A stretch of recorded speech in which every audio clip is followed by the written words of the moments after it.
வணக்கம் குழந்தைகளே. என்ன குழந்தைகளே, இன்னைக்கு உங்களுக்கு நான் ஒரு கதை சொல்ல போகிறேங்க. இது ஒரு குடும்ப கதை தான். குடும்பமே ஒரு பலம். இன்னைக்கு நம்ம ஒரு அழகான குடும்பத்தை பற்றி பார்க்க போகிறோம். ஒரு வீட்டில் நிறைய பேர் இருந்தால் அங்கே என்ன நடக்கும்? சண்டை வருமா இல்லை சந்தோஷம் வருமா? இந்த கதையை கேளுங்களேன். ஒரு அழகான கிராமம். அங்கே ஒரு சின்ன வீட்டில் ராமையா தாத்தா, லட்சுமி பாட்டி, அப்பா சுரேஷ், அம்மா மீனா, அப்புறம் கார்த்திக், கவிதான்னு 2 சுட்டி பசங்க எல்லாரும் ஒன்றா வாழ்ந்து வந்தாங்க. அந்த வீடு சின்னது தான். ஆனால் அங்கே இருக்கின்ற எல்லாருடைய மனசும் ரொம்ப பெருசு. ராமையா தாத்தா எப்பவும் ஒரு விஷயம் சொல்வார். ஒற்றுமை இருந்தால் உலகத்தை ஜெயிக்கலாம்.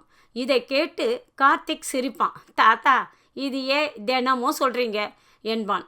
தாத்தா சிரிச்சுக்கிட்டே ஒரு நாள் உனக்கு புரியும் கண்ணா அப்படின்னு சொல்வார். ஒரு நாள் சாயங்காலம் கார்த்திக்கும் கவிதாவும் டிவியில் என்ன பார்க்குறதுன்னு பெரிய சண்டையே போட்டுக்கிட்டாங்க. நான் தான் கிரிக்கெட் பார்ப்பேன்றான் கார்த்திக். இல்லை, நான் கார்ட்டூன் தான் பார்ப்பேன் அப்படின்றது கவிதா. சண்டை அப்படியே பெருசாகிடுச்சு. அம்மா சொல்லியும் 2 பேர் கேட்கவே இல்லை. அப்போது லட்சுமி பாட்டி மெதுவாக பக்கத்தில் இருங்க, உங்களுக்கு ஒரு கதை சொல்லட்டுமா என்று கேட்டாங்க. கதைனா சொன்னதும் 2 பேரும் சண்டையை நிறுத்திட்டு ஓடி உட்கார்ந்தாங்க. பாட்டி சொல்ல ஆரம்பித்தாங்க. ஒரு காட்டில் குரங்கு, மான், ஆமை, காகம்னு 4 நண்பர்கள் இருந்தாங்க. அவங்க எப்போவுமே ஒற்றுமையாக இருப்பாங்க. ஒரு முறை காட்டில் பெரிய தீ பிடிச்சிடுச்சு. எல்லாரும் பயந்துட்டு போயிட்டாங்க. ஆனால் அவங்க ஒவ்வொருவரும் தனித்தனியாக ஓடலை. காகம் மேலே பறந்து போய் சரியான பாதையை கண்டுபிடிச்சது. மான் வேகமாக ஓடிக்க வழியை கண்டுபிடிச்சது. குரங்கு மரத்துக்கு மரம் தாவி உதவி செஞ்சது. ஆமை மெதுவாக வந்தாலும் பின்னாடி வர்ற மற்றவங்களுக்கெல்லாம் தைரியம் கொடுத்தது. இதனால தான் அந்த 4 பேரும் உயிர் தப்பிச்சாங்க. கதையை முடித்த பாட்டி ஒரு கேள்வி கேட்டாங்க.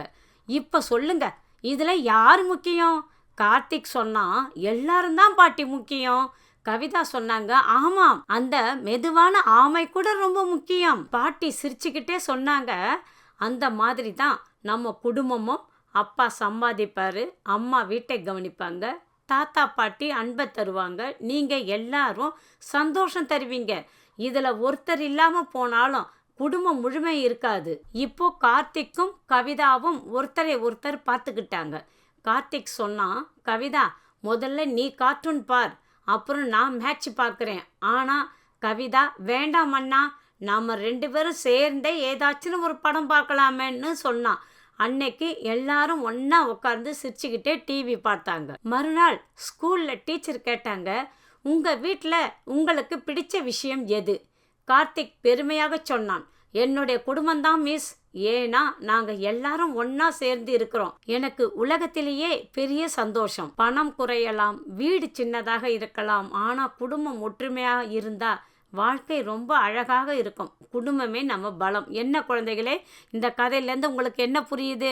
ஒற்றுமை தான் நம்ம பலம். எப்பொழுதும் ஒற்றுமையாக இருப்பீங்களா? பாட்டி உங்களை நான் அடுத்த கதையில் சந்திக்கிறேன். பாட்டி கதைகள்.